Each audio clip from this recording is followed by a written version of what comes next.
We are part of GFWC, which is General Federation of Women's Clubs, which is an international organization of about 100,000 women. Our members have a lot of different backgrounds, they're different age groups, they have different interests, and so we provide a wide variety or diversity of opportunities for women to volunteer. The Progress Club is celebrating a centennial from 1915 to 2015, which is remarkable in itself. But we're not the first women's club, and we wanted to pay homage in finding out about our history, about the women's clubs that had come before us.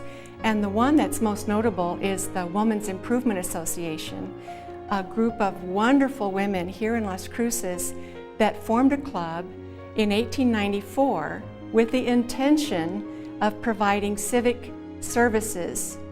In fact, they built the first park in Las Cruces with their own funds, and that park is still being used today, Pioneer Women's Park. We collaborate with a lot of different organizations in town, the university being one, the public schools, where we volunteer our time on Dr. Seuss Day. We have members who work within the schools listening to children read.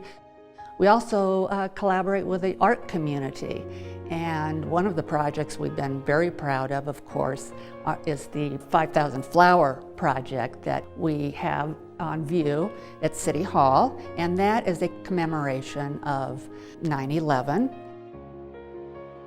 And they also bought a hearse, the first hearse. Prior to that, people were being taken to their gravesite in the backs of wagons and who knows what, and they bought a beautiful hearse because they wanted to be able to take their friends and other people in our community to their gravesite with dignity.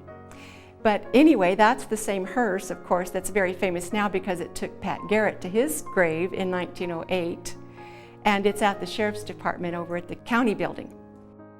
When the organization was started, of course, women didn't even have the right to vote. Now women live very different lives and are very busy working and raising their families, and it's a challenge for any volunteer organization. What we try to do with the Progress Club is provide opportunities that interest women of all ages, so that the types of work that we're involved in is important to an array of women regardless, and that seems to be very helpful. We have women in their 20s in our organization, on up to 93. In the Depression era, they rented property in Las Cruces and raised food so that children could eat. And they built the first library with their own funds. That building still stands, the WIA building.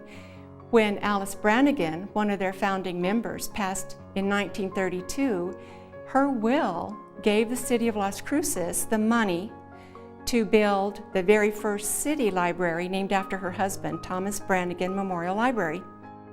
The Women's Improvement Association doesn't exist anymore, but their legacy has been passed on to Progress Club. It was passed on to the Las Cruces Junior Women's Club. That club, unbelievably hard-working young women who were in their 20s and 30s, actually established the first domestic violence shelter in Las Cruces, which has now become La Casa.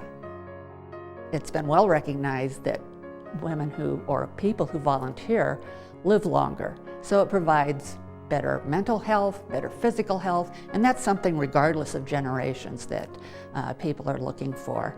So Progress Club is the only women's club still in existence, but we're thriving because there's a purpose for what we do. And even though our emphasis maybe is more on education and charity and not building buildings like the previous women did, we still serve a wonderful function in our city. It's just volunteering to keep your city strong and safe.